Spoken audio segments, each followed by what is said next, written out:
శ్రీమహాగణాధిపతయే నమః. శ్రీరామకృష్ణగురవే నమః.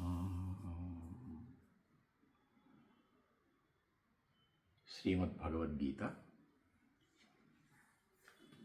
15వ అధ్యాయం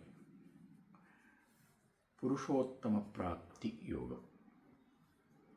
ఇప్పుడు మనం జ్ఞాన షట్కంలో 3వ అధ్యాయంలోకి వచ్చాం. ఇందులో ఇంతకు ముందు అధ్యాయంలో చెప్పిన విషయాన్ని స్పష్టం చేయడం కోసం స్వామి దాన్నే కొనసాగిస్తున్నారు. ఆ మూలతత్వం ఏదైతే ఉందో అది మనసుకు బాగా అందాలి అనేది సంకల్పం. అందుకని ముందుగా ఈ సంసార తత్వం ఎటువంటిది, అది తెలిస్తే దాని నుంచి విడిపడచ్చు. ఆ వస్తువు ఏమిటి అని తెలిస్తే దాని నుంచి ఎట్లా మనం బయటికి రావాలనే విషయం అర్థమవుతుంది. అందుకని శ్రీ భగవానువాచ ఊర్ధ్వమూలమధశాఖం అశ్వత్థం ప్రాహురవ్యయం ఛందాంసి యస్య పర్ణాని యస్తం వేద స వేదవిత్.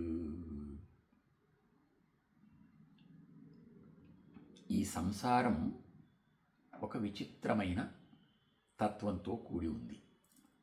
ఎట్లా ఉంది ఇది అంటే, ఒక అశ్వత్థ వృక్షంలాగా ఉంది. రావి చెట్టు నిజానికి శ్రేష్టమైందే, మంచిదే.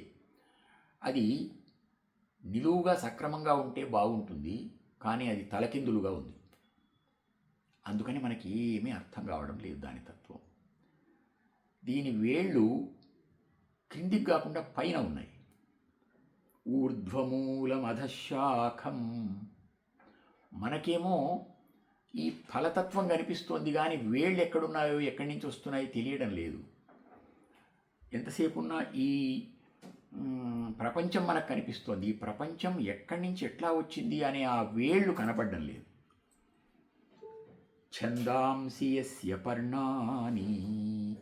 అయితే దేవుడి దయవల్ల ఆ వేదానికి సంబంధించిన అంశాలు మాత్రం ఆకుల్లాగా కనిపిస్తూ ఉన్నాయి. ఇది తెలిస్తే నిజమైన వేదవేత్త అవుతాడు. ఈ అశ్వత్థం ఎటువంటిది అంటే అని చెప్పారు. అవ్యయం అన్నారు. సంసారం అని చెప్తున్నారు, అశ్వత్థం అంటున్నారు. అశ్వత్థ శబ్దానికి 2 అర్థాలు ఉన్నాయి. మామూలుగా రావి చెట్టు అనే అర్థం ఒకటి, దాని యౌగిక అర్థం ఏమిటంటే శ్వః అంటే రేపు, అశ్వత్థం అంటే రేపు ఉండనిది, అంటే అశాశ్వతమైంది అని అర్థం. అశాశ్వతమైన సంసారాన్నే చెప్తున్నారు, కానీ అవ్యయం అంటున్నారు. అంటే అర్థం, ఈ సృష్టి నిరంతరం మారుతూ ఉంటుంది, కానీ ఉంటుంది. ఆ తత్వాన్ని సరిగ్గా మనం అవగాహన చేసుకోవాలి అని చెప్తున్నాడు.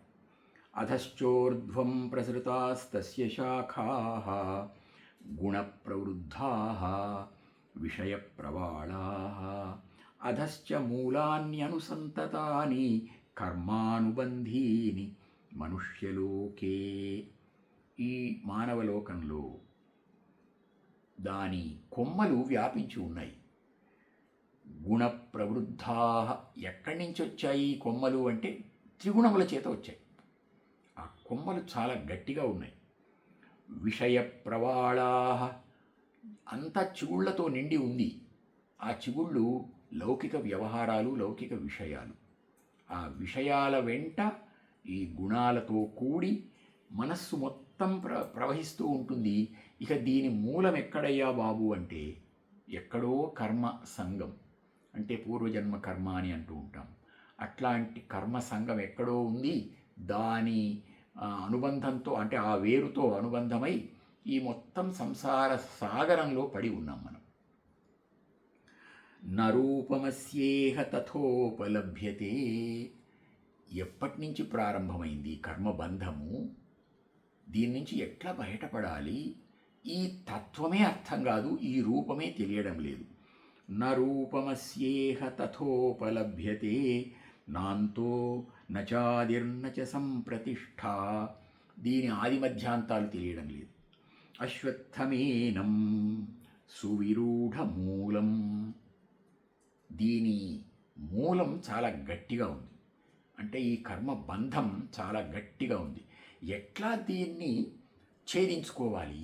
ఈ మూలం వేరు పోతే వృక్షం పోతుంది. ఆ వేళ్ళు అసలు ఎక్కడున్నాయో తెలిస్తే కదా, అవి తెలియడానికి అవి ఎక్కడో ఉన్నాయి. అసంగశస్త్రేణ దృఢేన చిత్వా. దీనికి ఒక్కటే శస్త్రం ఉంది. ఆ శస్త్రం పట్టుకుంటే ఆ వేళ్ళు ఎక్కడున్నాయో దొరుకుతాయి, ఆ వేళ్లను ఖండించవచ్చు. ఏమిటి ఆ శస్త్రం? అసంగ శస్త్రం. వీటితో నాకు సంబంధం లేదు అనే జ్ఞానమే ఆ శస్త్రం. అది వేసుకుంటే అప్పుడు ఆ వేళ్ళు ఎక్కడన్నా ఉండని, ఈ ప్రపంచం ఏ విధంగానైనా ప్రవర్తించని, ఈ అశ్వత్థం ఏ విధంగానైనా వ్యాపించని మనకింక సంబంధం లేదు. తతః పదం తత్పరిమార్గితవ్యం యస్మిన్ గతా న నివర్తంతి భూయః. అప్పుడు మనం ఆ అసంగమనే శస్త్రంతో దీన్ని ఛేదించి వేస్తే ఈ సంసారాన్ని పరమాత్మ తత్వంలోకి సులభంగా ప్రయాణించగలం. మళ్ళీ పదే పదే పునఃపునః ఈ సంసార వ్యవహారంలోకి రాం. తమేవ చాద్యం పురుషం ప్రపద్యేత్ యతః ప్రవృత్తి ప్రసృతా పురాణీ. అతి సనాతనంగా ఎప్పటి నుంచి ఇది ఈ ప్రసరించి ఉందో ఈ సంసార ప్రకృతి, ఇందులో నుంచి మనం ఆద్యం పురుషం దగ్గరికి వెళ్ళిపోగలము. ఆయన్ను మనం శరణాగతి పొందడం, అది ఒక్కటే మార్గం. నిర్మాణమోహాజిత సంగదోషా అధ్యాత్మ నిత్యా వినివృత్తకామా ద్వంద్వైర్విముక్తా సుఖదుఃఖ సంజ్ఞై గచ్చంత్యమూఢా పదమవ్యయం తత్. ఆ స్థానానికి సులభంగా వెళ్ళిపోవచ్చు. ఇటువంటి అసంగమనే స్థితిలోకి వచ్చినటువంటి వ్యక్తులు, ఆ మహాత్ములు సులభంగా ఆ స్థానానికి వెళ్తారు. న తద్భాసయతే సూర్య న శశాంకో న పావకః. ఒక అద్భుతమైన తత్వం అది, అద్భుతమైన స్థితి అది. అక్కడ సూర్యచంద్రుల యొక్క ప్రకాశం మనకు అవసరం లేదు. ఏదో సూర్యుడు ఉంటే మనకు లోకం తెలుస్తుంది, చంద్రుడు ఉంటే మనకు ఇంకొక మనసు తెలుస్తుంది, ఇలాగా అనుకునే పరిస్థితి ఏం లేదు. అక్కడ అసలు సూర్యచంద్రుల ప్రసక్తి కూడా లేదు, వాటి అవసరం కూడా లేదు. యద్గత్వా న నివర్తంతే తద్ధామ పరమం మమ. అక్కడ అసలు ఈ సూర్యుడు చంద్రుడు ఆ తత్వాన్ని ప్రకాశింపచేయలేరు. ప్రకాశింపజేయడానికి అది ఏమైనా ఒక వస్తువా? చెయ్యలేరు. అందుకని జ్ఞానం అనేది ఒక్కటి మాత్రమే ఆ తత్వాన్ని ప్రకాశింపజేస్తుంది. ఆ జ్ఞానం కూడా భగవంతునికి శరణాగతి చెందిన జ్ఞానం. భగవంతుడే దాన్ని ప్రకాశింపచేయగలడు. తద్ధామ పరమం మమ మమైవాంశో జీవలోకే జీవభూత సనాతనః మనఃషష్ఠానీంద్రియాణి ప్రకృతిస్థాని కర్షతి. ఈ జీవమని ఏదైతే అంటున్నామో, జీవుడని ఏదైతే అంటున్నామో, ఆ జీవుడుగా వచ్చినటువంటి వాణ్ణి నేనే. జీవభూత సనాతన, ఎప్పటి నుంచో ఉన్నాను నేను. మనస్సుతో కలిపి 6 ఇంద్రియాలు, 5 ఇంద్రియాలు మనస్సు కలిపి మొత్తం 6 ఇంద్రియాలతోటి ఈ ప్రకృతితో కలిపి ఆ జ్ఞానాన్ని లాగేస్తూ ఉంది యువతలకి, ఆ పరమాత్మ జ్ఞానంలోకి వెళ్లకుండా. శరీరం యదవాప్నోతి యచ్చాప్యుత్క్రామతీశ్వరః గృహీత్వైతాని సంయాతి వాయుర్గంధాని వాశయాత్. ఒక జన్మ నుంచి ఇంకొక జన్మ, ఇంకొక జన్మ నుంచి ఇంకొక జన్మ ఇలా వెళ్తున్నప్పుడు కూడా ఈ జీవుడు ఏం చేస్తున్నాడు అంటే ఈ 6 ఇంద్రియాల సంస్కారాన్ని తీసుకునే వెళ్తూ ఉన్నాడు. కనుక కొత్త జన్మలోకి వెళ్ళానులే, ఇవన్నీ పోయాయనుకోవడానికి లేదు. ప్రతి జన్మలో కూడా ఇవి వెంట వస్తూనే ఉన్నాయి.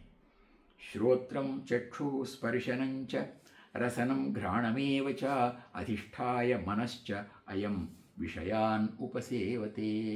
ఈ పంచేంద్రియాలు, ఈ మనస్సు, వీటితోనే ఈ మొత్తం అంతా సాగుతోంది. ఉత్క్రామంతం స్థితం వాపి భుంజానం వా గుణాన్వితం విమూఢా నానుపశ్యంతి పశ్యంతి జ్ఞానచక్షుషః.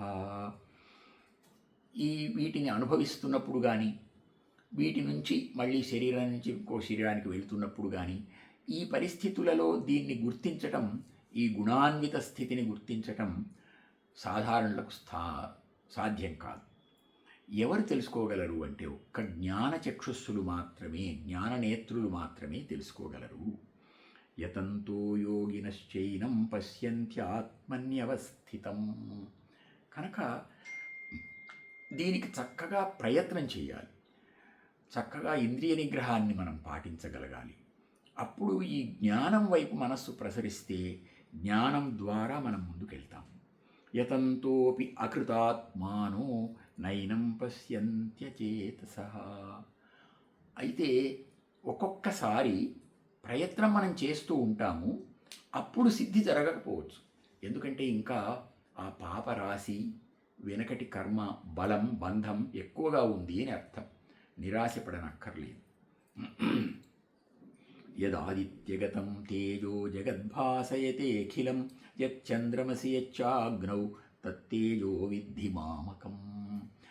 లోకంలో వెలుగులోని ఏవి చెప్తున్నారో ఆ వెలుగులకన్నిటికీ నేనే కారణం. కనుక ఆ వెలుగులు ఉన్నాయి కదా, వెలుగులు స్వయం ప్రకాశంగా ఉన్నాయి, ఇలాంటివి కాదు. అన్నిటికీ కారణం నేనని గుర్తించు. అప్పుడు నీకు దీంట్లో నుంచి బయటపడడం సులభమైపోతుంది. గామావిశ్య చ భూతాని ధారయామ్యహమోజసా. ఈ భూమినంతటినీ కూడా ఆవరించి ఈ ప్రాణులన్నింటినీ కూడా భరిస్తున్న వాడిని నేను, నన్ను గుర్తించు. పుష్ణామి చ ఔషధీ సర్వాః సోమో భూత్వా రసాత్మకః. ఆహారంగా వస్తున్నటువంటి మొలకలు, చెట్లు, వీటన్నిటికీ కూడా మూలాధారమైన చంద్రతత్వాన్ని కూడా నేనే. కనుక ఈ మొత్తం ప్రపంచాన్ని అంతటినీ స్థితిలోకి తీసుకొస్తున్నవాడిని, ప్రపంచం ఉండడానికి ఆధారమైనటువంటి వాడిని నేను. అహం వైశ్వానరో భూత్వా ప్రాణినాం దేహమాశ్రితః ప్రాణాపాన సమాయుక్తః పచామ్యన్నం చతుర్విధం. శరీరంలోకి ఆహారం వస్తోంది, ఆహారం సృష్టించేవాడిని నేను. ఆహారం రావడానికి మూల కారణమైనటువంటి సూర్యాది జ్యోతిస్సును నేను. ఆహారం పచనం చేసేటటువంటి వైశ్వానర అగ్నిరూపాన్ని కూడా నేనే. ఈ ఆహారాన్ని ఎవరు పచనం చేస్తున్నారు లోపల అని ఒక్కసారి ఆలోచించు. సర్వస్య చాహం హృది సన్నివిష్టః. అందరిలోనూ నేను హృదయంలో అంతరాత్మనై ఉన్నాను, అంతర్యామినై ఉన్నాను. మత్తః స్మృతి జ్ఞానమపోహనంచ. నాకేదో మంచి జ్ఞాపక శక్తి ఉంది, లేకపోతే నాకు చాలా జ్ఞానం ఉంది, ఇవన్నీ ఒట్టి మాటలు. నేను మరిచిపోతున్నానని కూడా అనుకుంటున్నాం అప్పుడేమో బాధపడుతుంటాం. కాదు, ఈ అన్నిటికీ కూడా కారణం నేను, ఆ భగవంతుడే కారణం. వేదైశ్చ సర్వైరహమేవ వేద్యః వేదాంతకృత్ వేదవిదేవ చాహం. వేదం పరమాత్మ నుండి వచ్చింది, పరమాత్మ స్వరూపమని చెప్తాము. ఆ వేదముల నుండి తెలుసుకోదగినటువంటి వాడెవడో అతన్ని నేను. వేదాంతమును చెప్పిన వాడిని కూడా నేనే. వేదాంతకృత్. వేదాంతం అద్భుతమైన వేదముల యొక్క అంతం ఉపనిషత్తులనేవి జ్ఞానస్వరూపాలు. ఆ జ్ఞానతత్వాన్ని చెప్పింది కూడా నేనే సుమా. నేనుగా గుర్తిస్తే బంధం విడిపోతుంది అని, ఆ విడిపోయే విధం ఏమిటో రెండుగా భావించు, సులభంగా విడిపోవచ్చు అని చెప్తున్నారు. ద్వావిమౌ పురుషౌ లోకే క్షరశ్చ అక్షర ఏవచ అని ఒక కొత్త అంశాన్ని మళ్ళీ ప్రవేశపెడుతూ చెప్తున్నారు. క్షర సర్వాణి భూతాని కూటస్థ అక్షర ఉచ్యతే. సులభంగా చెప్పాలి అంటే నశించిపోయేది అంతా, శంకరాచార్యుల వారు చెప్పినట్టు యత్ దృశ్యం తత్ నశ్యం. ఏది కనిపిస్తుందో అదంతా నశిస్తుంది. కనుక నశించేది సర్వము క్షరం. అక్షరంగా నశించకుండా ఉండేటువంటి తత్వం ఒకటి ఉంది లోపల. అక్షర కూటస్థ, అది అంతరాత్మగా ఉంది. ఉత్తమ పురుషస్త్వన్య పరమాత్మేత్యుదాహృత. ఇక్కడ ఒక విశేషం ఉంది. ఆ అంతరాత్మ అని ఏదైతే చెప్పుకుంటున్నామో అదే సర్వం కాదు. ఎందుకంటే దానికి పరంగా క్షరము కూడా ఉంది. క్షరము అక్షరము రెండున్నాయి. ఈ రెండిటికి అధిష్టానంగా ఉండే ఇంకొక వస్తువు ఉంది, అది పరమాత్మ. ఉత్తమ పురుషస్త్వన్య పరమాత్మేత్యుదాహృత. అతడు ఉత్తమ పురుషుడు కనుక క్షరము, ఆ క్షరం కాని అక్షర పురుషుడు, అక్షర పురుషుడు ఈ రెండు కాకుండా ఉండే పురుషోత్తముడు ఇంకొకడు ఉన్నాడు అని ఈ విధంగా మూడు తత్వాలుగా గుర్తిస్తే కొంచెం దీన్ని అర్థం చేసుకోవడం సులభమవుతుంది అన్నారు. యో లోకత్రయమావిశ్య బిభర్తి అవ్యయ ఈశ్వర. ఆ మూడవ తత్వం ఏదుందో అది ఈ సమస్తాన్ని భరిస్తోంది. యస్మాత్ క్షరమతీతోహం అక్షరాదపి చ ఉత్తమ. నేనే విధంగా ఈ క్షరం కంటే వేరుగా ఉన్నాను అని చెప్తూ వచ్చానో అదేవిధంగా అక్షరమైన దాని నుండి కూడా వేరుగా ఉన్నాను. అక్షరమైన దానికంటే ఉత్తమ స్థితిలో ఉన్నాను. ఎందుకని అంటే ఈ అక్షరమైనది ఏదైతే ఉందో లోపల అది ఈ క్షరమైన దానితో సంబంధం కలిగి ఉన్నంతసేపు క్షరంగానే ఉంటుంది.